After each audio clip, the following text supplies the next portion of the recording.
జ్ఞానవాపి కేసులో హిందువులకు అతిపెద్ద విజయం దక్కింది. మసీదులో పూజలు చేసుకునేందుకు అనుమతినిచ్చింది వారణాసి కోర్టు.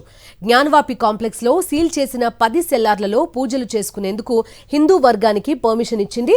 ఈ మేరకు వారం రోజుల్లో తగిన ఏర్పాట్లు చేయాలని స్థానిక అధికారులకు ఆదేశాలు జారీ చేసింది న్యాయస్థానం.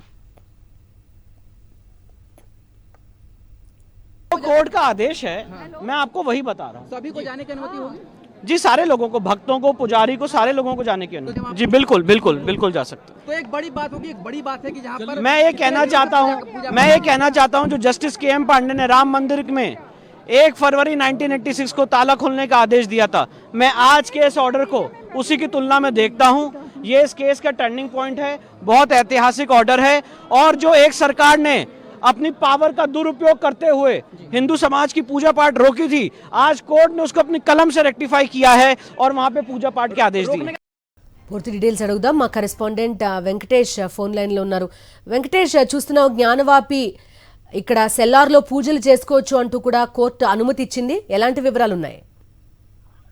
జ్ఞానవాపి మసీదులో పూజలు నిర్వహించుకునేందుకు ఈ రోజు జిల్లా న్యాయస్థానం అనుమతి ఇచ్చింది. వారం రోజుల్లో దీనికి తగిన ఏర్పాట్లు చేయాలని జిల్లా అడ్మినిస్ట్రేషన్ కూడా ఈ మేరకు ఆదేశాలు జారీ చేసింది. సో దీన్ని భారీ విజయంగా కాశీ విశ్వనాథ్ ట్రస్ట్ కు సంబంధించినటువంటి వారు అభివర్ణిస్తున్నారు. నిజానికి గత గురువారమే ఈ కేసుకు సంబంధించిన విషయంలో ఆర్కియలాజికల్ సర్వే ఆఫ్ ఇండియా ఒక పెద్ద రిపోర్టును, సంచలన నివేదికను వెల్లడించింది. నిజానికి హిందూ దేవాలయాన్ని కూల్చివేసి దానిపైన మసీద్ నిర్మించారు అనేది ఆ నివేదికలో వెల్లడించారు.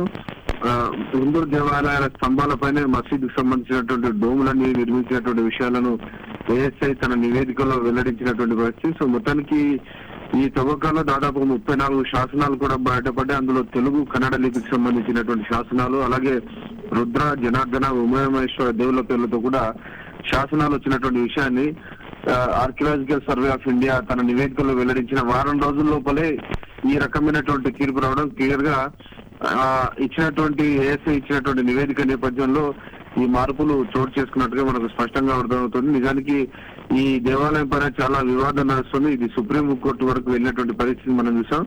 అందులో ఆల్రెడీ ఒక శివలింగం ఉంటే ఆ శివలింగం ఉన్నటువంటి స్థానాన్ని, ఆ స్థలాన్ని పూర్తిగా వజూ కానకంటే మసీదులోకి వచ్చేవారు క్లీన్ చేసుకునేందుకు ఉపయోగించేటువంటి ఒక దానిగా ఉపయోగించినటువంటి పరిస్థితి, విజువల్స్ అన్ని కూడా వచ్చినటువంటి నేపథ్యంలో సుప్రీంకోర్టు ఆదేశాలతో దాన్ని మొత్తం సీల్ చేసినటువంటి పరిస్థితి.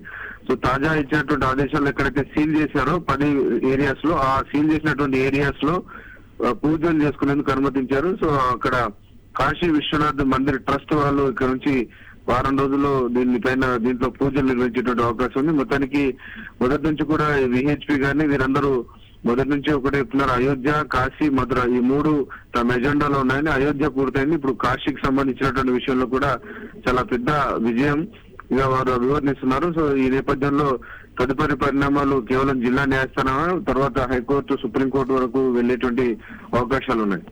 Okay Venkatesh, thank you.